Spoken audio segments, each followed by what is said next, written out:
ఒక వ్యక్తి నది ఒడ్డున ఫ్రెష్గా చేపలు పడుతూ ఉంటాడు. అంతలోనే మరొక వ్యక్తి అక్కడికి వచ్చి చేపలు పట్టే వ్యక్తి నుండి బలవంతంగా దౌర్జన్యం చేసి ఆ చేపలని లాక్కుంటాడు. లాక్కొని వెళ్తూ ఉండగా కొన్ని చేపలు బతుకుంటాయి. దారి మధ్యలో ఒక చేప అతని బటన్ వేలి మీద కరుస్తుంది, రక్తం వస్తుంది. అతను డాక్టర్ వద్దకు వెళ్తాడు.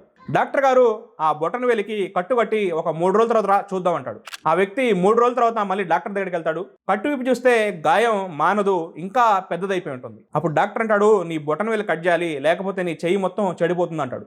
సరే అని చెప్పి బొటన వేలు కట్ చేస్తాడు. మళ్ళీ కట్టు కడతాడు. మళ్ళీ 4 రోజుల తర్వాత చూద్దాం అంటాడు. మళ్ళీ ఆ వ్యక్తి 4 రోజుల తర్వాత వెళ్తాడు. చూస్తే ఆ గాయం మనదు, ఇంకా పెద్దదైపోయి ఉంటుంది. అప్పుడు డాక్టర్ అంటాడు, నీ చెయ్యి మొత్తం కట్ చేయాలి, లేకపోతే నీ శరీరం మొత్తం పాడైపోతుంది అంటాడు. తప్పని పరిస్థితుల్లో అతని చెయ్యి మొత్తం కట్ చేస్తారు.